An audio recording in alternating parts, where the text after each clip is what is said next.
여러분 안녕하세요. 만나서 반갑습니다. 한국사 강사 성하연입니다. 자, 우리 이번 시간에는 바로 북한 사회의 변화 부분인데요. 여기 같은 경우에는 필수 개념들이 존재합니다. 그래서 이제 시험에서도 나오기는 하는데 사실 실제 한국사 시험에서는 그렇게 주요하게 출제되는 부분은 아닙니다. 따라서 전반적인 약간 분위기를 좀 파악한다라고 좀 생각을 해주시면서 이 당시 북한 사회는 어떤 식으로 사회주의를 이제 좀 해 나갔는지 관련된 사건 명칭 정도로만 좀 여러분들이 좀 잘 기억을 해두시면 좋을 것 같습니다. 자, 그럼 먼저 첫 번째. 김일성의 독재체제 구축 같이 한번 가보도록 하겠습니다. 자, 김일성 같은 경우에는 6.25 전쟁 이후에 남로당 세력은 완전히 이제 축출을 했고요. 또 8월 종파 사건 같은 걸 일으켜서 반대 세력을 많이 숙청을 합니다. 그래서 자신의 독재체제를 조금 이제 처음부터 잘 마련을 해놓은 인물이다라고 할 수가 있겠는데요. 그 다음에 이제 1960년대에는 항일 유격대 활동 세력까지도 축청을 하고요. 그 다음에 중국 소련 중심의 사회주의에 동참하면서 제3세계 비동맹 세력과 교류를 시도했다라고 나오는데요. 그래서 결과적으로 본인의 독재 체제를 좀 구축하는 데 많은 영향을 끼쳤다라는 거, 그런 것들을 많은 집중을 했다라는 거 정도로만 여러분들이 알아두시면 되겠고요. 그렇다면 여기서 좀 알아둬야 될 게 뭐냐? 바로 주체사상을 명문화시키는 사회주의 헌법이 이 시기에 제정됐다라는 거 기억해 주셔야 되겠습니다. 자, 우리가 북한의 사상을 주체사상이라고 얘기를 하는데요. 사상의 주체, 정체, 자유, 경제, 자리, 군사회, 지위 뭐 어쩌고 저쩌고 나와져 있는데 뭐 자신들만의 사회주의예요. 뭐 북한식, 우리식 사회주의 이렇게 표현을 하기도 합니다. 그냥 김일성의 독재 사상 하면 주체 사상 그냥 이렇게 연결하실 수 있으시면 되겠고요. 자, 그다음에 국가 주석제. 그래서 김일성은 우리가 김일성 주석이라고 표현을 하고 있죠. 그래서 김일성이 국가 주석으로 추대가 되어져 있고요. 그런데 재밌는 점은 김일성의 개인 숭배. 그래서 김일성은 완전 신처럼 표현한다라는 거 기억해 주시면 되겠고.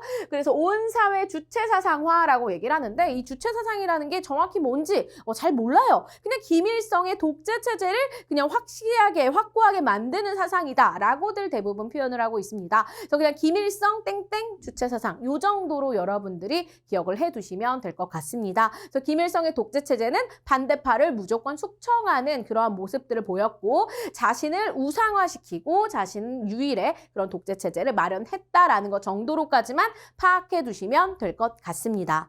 그리고 시험에 더 잘 나오는 거는 이제 3대 권력 세습 부분에서 여기에 이제 여러 가지 이제 표현들이 나오는 정도고요. 그다음에 경제에서 나오는 표현들 몇 가지만 좀 알아두시면 좋을 것 같은데요. 먼저 필수 교훈 두 번째, 3대 권력의 세습으로 같이 한번 가보도록 하겠습니다. 자, 여기 김정일과 김정은 나오죠. 김정일은 김일성 아들이고요. 김정은은 김정일 아들이 되겠죠. 그죠? 그래서 1970년대까지만 하더라도 이제 김일성 우성화 계속 이루어지게 되고요. 주체 사상을 좀 더 체계화하는 과정에서 후계자로서 김정일이 등장을 하는데 3대 혁명 소조 운동이라고 해서 사상, 기술, 문화의 혁명을 일으키자 뭐 이런 운동을 벌이기도 했었습니다. 그리고 김일성이 죽고 나서 권력을 계승했고요. 사회주의 헌법을 개정해서 이제는 주석이란 표현 쓰지 않아요. 김정일은 그래서 김정일 국방위원장이라고 이제 표현을 하고 있습니다. 그런데 이 시기가 너무나 조금 힘들었습니다. 핵 개발 같은 거를 좀 많이 하고 싶은데 그래서 자기네들이 이렇게 강대하다는 걸 보여주고 싶지만 세계에서는 계속 핵 무기를 개발하는 것을 좀 이제 막는 추세였기 때문에 그것 때문에 제재 받았고요. 게다가 자연재해 같은 걸로 또 위기를 많이 겪어서 경제적으로 너무나 힘든 상황 중에 하나였더라. 그럼에도 불구하고 항상 선군 정치, 먼저 우리는 군대부터 확보해야 된다라는 거죠. 그래서 결국 북한 사회의 사람들은 너무나 먹고 살기 힘들어 죽겠는데 계속적으로 군 쪽에 이런 것들만 개발을 하는 그런 모습들을 보이게 되죠. 그래도 그 시기에 이제 우리와 함께 남북정상회담 같은 걸 2차례나 개최를 하게 되고요. 김대중, 노무현 만나죠. 그리고 경제개혁을 통해서 위기 극복을 좀 노력해보기는 하는데 잘 되지는 않는다라는 거 기억해 두시면 됩니다. 그리고 나서 김정일 죽고 나서 이제 김정은이 이제 등장을 하게 되는데요. 김정은 같은 경우에 너무나 이제 최근의 모습이기 때문에 그렇게 시험에 등장하진 않습니다. 나와도 거진 김정일 정도까지 나오거나 혹은 3대 세습을 뭐 이뤄가고 있다. 이 정도로만 표현이 될 정도지 거의 거의 잘 출제되지 않습니다. 자, 경제건설, 핵무력건설, 병진노선, 뭐 국가경제발전 5개년, 사회주의 경제건설 집중노선 등등등이 있는데요. 이런 것들, 그래서 결국은 계속적으로 개혁을 해보려고는 하지만 잘 되진 않는다 정도로만 파악해 두시면 될 것 같습니다. 자, 그렇다면 북한 경제 이 부분에 있어서 여러 가지 정책 몇 가지만 좀 알아두시는 게 좋겠는데요. 우선 김일성과 관련해서는 천리마 운동이 있다라는 거 기억해 두시길 바랄게요. 원래는 중국 소련과 함께 사회주의 체제로서 이렇게 같이 병합해서 막 잘 나가보려고 노력 많이 하는데 결국은 그들의 지원이 줄어들게 되면서 왜? 걔네들도 먹고 살기 힘드니까 북한의 지원이 안 되는 거죠. 그러니 우리끼리 자립을 해야 된다. 그래서 이루어지고 있었던 게 바로 천리마 운동이 이제 되겠습니다. 그래서 이제 농업, 공업 이런 부분에서 이제 새로운 방식들을 적용해서 우리가 마치 천리를 가는 말처럼 그만큼 생산성을 우리가 확립하자 뭐 이런 내용들을 얘기를 하는데 열심히 그러니까 사람들을 이제 쥐어짜는 그런 운동이라고 할 수가 있겠죠. 그래서 김일성 때의 그런 사건이다라는 거. 연도로는 정확히 1956년부터라고 할 수가 있겠는데요. 연도까지는 굳이 모르셔도 괜찮습니다. 김일성 시대에 이루어진 거다라는 정도로만 좀 알아두시면 좋을 것 같고요.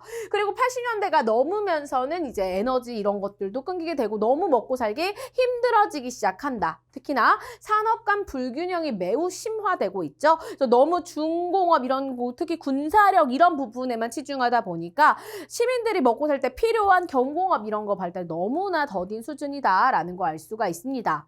그래서 그 이후에 계속적으로 개방 정책 같은 걸 하려고 노력을 많이 하는데요. 그 중에 하나가 또 합영법이 되겠습니다. 합작으로 회사를 경영한다 해서 합영이라고 하는데요. 그래서 다른 이제 나라의 기업들을 좀 유치시키려는 그런 모습들을 보여요.